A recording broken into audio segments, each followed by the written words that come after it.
Dear learners, এখানে একটি অসমতা নিয়ে আমরা আলোচনা করব। তো প্রশ্নটা হচ্ছে এরকম যে বাস্তব সংখ্যায় 1/3x-5 লেস দেন 1/3 অসমতাটির সমাধান করো। এটা 43তম বিসিএসে প্রিলিমিনারিতে চলেছে। তো বাস্তব সংখ্যায় আর কি বলছে আমাদের।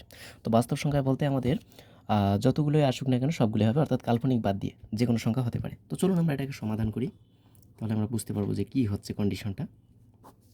তো আমাদের এখানে অসমতাটা আমাদের দিয়ে রাখছে যে 1/3x-5 ইকুয়ালস টু হচ্ছে লেস দেন 1/3। ওকে, অসমতাটা যেহেতু, তার মানে এখানে ইকুয়াল তো আসবে না।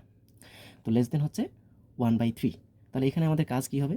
এখানে জাস্ট আমাদের কাজ হবে, প্রথমে আমরা কি করব, যেহেতু সমাধান করতে বলছে, তাহলে আমরা এখানে আমাদের কী কাজ করতে হবে, যে এটাকে উল্টায় দিতে হবে, কেননা ভগ্নাংশ টাইপের আছে। তো এখানে আমার সমাধান বের করতে গেলে আমাদের টাফ হয়ে যাবে। তাহলে উল্টায় দিলে আমাদের কী হবে, এই 3x-5টা উপরে গেল, আর এখানে এই 3টা উপরে যাবে।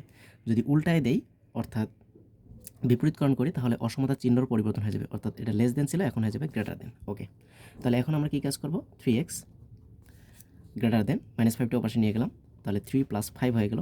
তাহলে এখানে আমাদের আলটিমেটলি থাকলো 3x গ্রেটার দেন 8। তাহলে এখান থেকে আমরা পাচ্ছি যে এক্স দ্বারা যদি এক্সের সাথে যেহেতু 3 আছে, তার মানে 3 দ্বারা আমরা ভাগ করব, তাহলে x গ্রেটার দেন 8/3।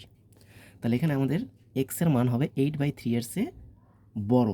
তো 8/3 এর চেয়ে বড় কত দূর যাবে সেটা আমরা জানি না, মানে ইনফিনিটি পর্যন্ত যাবে। তাহলে নির্ণয়ের সমাধানটা তাহলে আমাদের হবে কত? সমাধান হবে আমাদের 8/3 এর চেয়ে এক্স বড়, তার চেয়ে আমাদের কি ইনফিনিটি, অর্থাৎ যেহেতু বাস্তব সংখ্যা বলছে, তার মানে ইনফিনিটি এর চেয়ে তো বড় আর হবে না। তো ইনফিনিটি এর চেয়ে এক্সের মান ছোট, আর 8/3 এর চেয়ে বড়, অর্থাৎ 8/3 এর চেয়ে যেহেতু এক্স গ্রেটার দেন ছিল, তার মানে এক্সের মান বড় হবে 8/3 এর চেয়ে। কত দূর হবে সেটা ইনফিনিটি পর্যন্ত হবে, যেহেতু আমাদের বাস্তব সংখ্যা সমাধান করতে বলছে।